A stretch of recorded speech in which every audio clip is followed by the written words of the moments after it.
All right, come, Bremen. Good.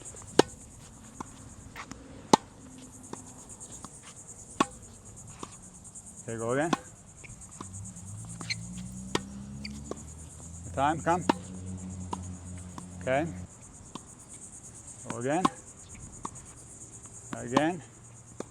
Bremen, I can't believe I'm about to say this, but you have a strength issue on your volley. Is this possible? How can it be possible? I'm saying something nonsensical. But what I see a lot with players is when they hit a backhand volley, is that the wrist collapses a little bit. And that's usually a strength issue. Okay. Now, you know there's intricate muscles in the hand and all that.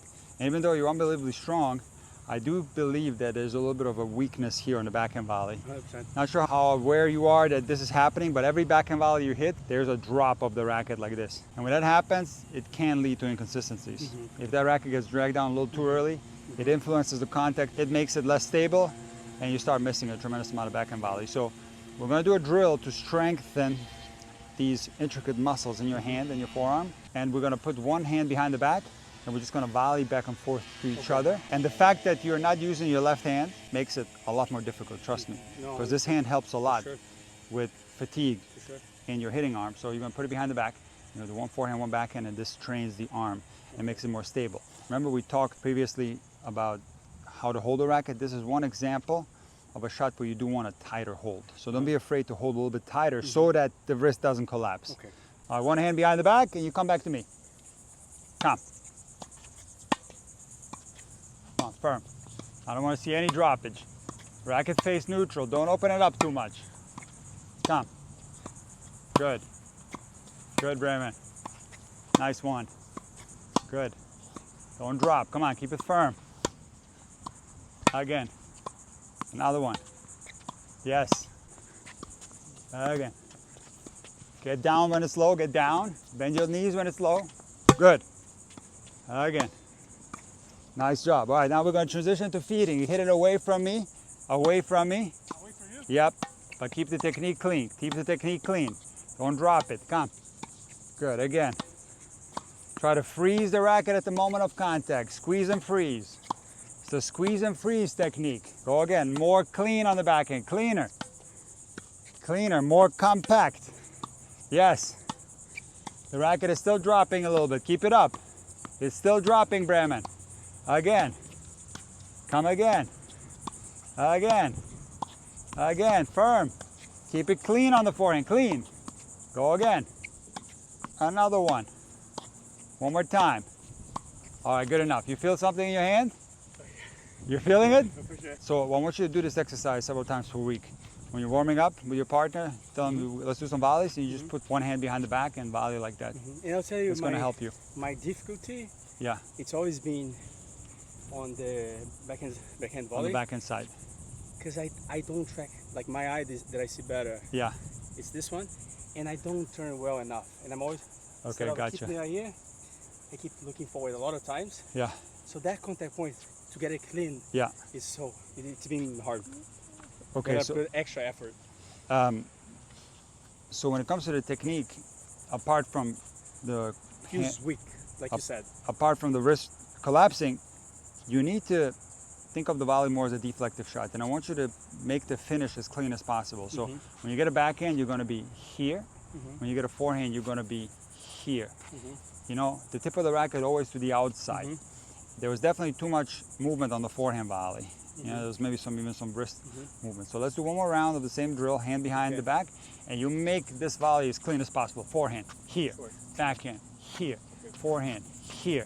Like the cleanest contact possible. Come, clean. Good. Backhand, clean. Good. Forehand, clean. Good. Backhand, clean. All right. Forehand, clean. Good, Bremen. Good. Too much here. You feel it? Yeah, too much. Go again. Better, but still there's too much here. It's unnecessary. Come again. Better. Come. Good. And again. Come. Better. Good. Good. Good. 3 more. Backhand. Good. Play it out. Yes, you got me. No, I'm understanding. You understanding? Yeah. You feeling it It more? doesn't need anything after. It's just like boom, boom. It's Yeah. clean. Especially when there's pace. Yeah. Now sometimes you might need a little bit of a, what I call the volley lag, where the tip of the racket goes behind the handle. You need a little bit of a movement forward to get power.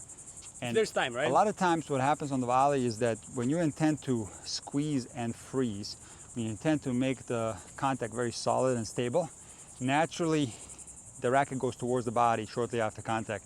So the movement is circular actually. If you watch the pros, all of the greatest volleyers in the history of tennis have a circular movement of the racket past the moment of contact. So you see them hit a forehand volley, the racket goes like this towards the body. You see them hit a backhand volley, the racket goes towards the body like this. So you don't bend much here, right? no, it depends. You can bend the arm, you can keep it comfortable. I feel that players have more stability and more strength if the arm is more bent. If you're completely extended, you have less stability. What about here?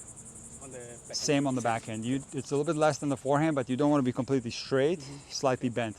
So, of course, on the volley, when you are stretched, you're going to have to straighten the arm and try to get it back. So it's not always going to be bent, but stability is the key on the volley. Stable contact and a stable body, a wide base, that's going to be key, and also strong right here.